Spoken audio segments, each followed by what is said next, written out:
अभिवादन उस मंच का जिसके तहत मुझे यह मौका मिला। मैं डॉक्टर सोनी प्रसाद, गोहाना, सोनीपत, हरियाणा, भारत से। आज मैं पापा के ऊपर कविता बोलने जा रही हूँ। यह मेरी मौलिक और स्वरचित रचना है। मैं कैसे बताऊँ मेरे भीतर क्या चलता है जब बूढ़े बीमार पिता को अर्ध निद्रा में बड़बड़ाते सुनती हूँ। घर, ऑफिस, पैसा, शब्द बार बार वातावरण में टूटकर फिर से नया जन्म लेते हैं।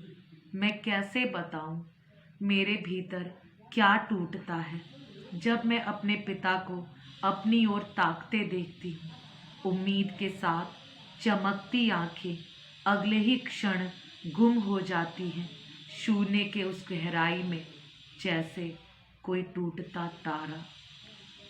जब बिस्तर पर पड़ा पिता टटोलता है अपना पर्स और 50 का अंतिम नोट निकालकर मेरे हाथों में थमाता हुआ कहता है, आम खा लेना। मैं कैसे बताऊं मेरे भीतर क्या दुखता है जब जमीन में कुछ तलाशता हुआ वह पिता अचानक बामुश्किल मुस्कुराते हुए पूछता है, अब पैसा कहाँ से आएगा। मैं कैसे बताऊं मेरे भीतर क्या जलता है जब पिता की तिल तिल गलती बूढ़ी थकी हड्डियां मुझसे पूछती हैं, तुम तो बेटा थी ना बुढ़ापे का सहारा। घुट जाती है चीख मेरे कंठ के भीतर, रुक जाता है एक बार तो रक्त प्रवाह, आंखों में कुछ छल छल सा तैरने लगता है। दिल की धमनियां सिकुड़कर जैसे भूल जाती है फैलना। बड़ी मुश्किल से अवरुद्ध कंठ से इतना ही निकल पाता है, पापा। मेरी बेचैनियां नसों में तैरने लगती हैं।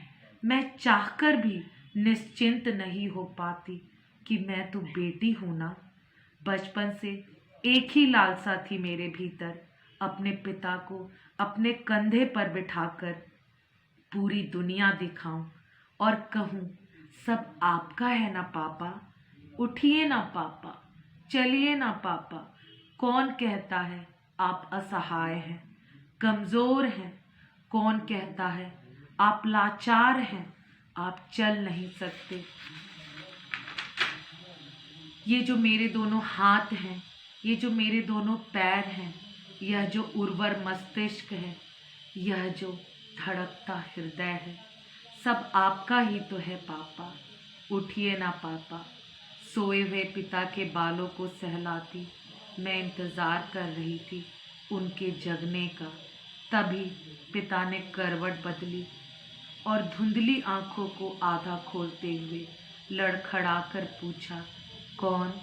और पुनः आंखें मूंद ली, पापा, मेरे पापा।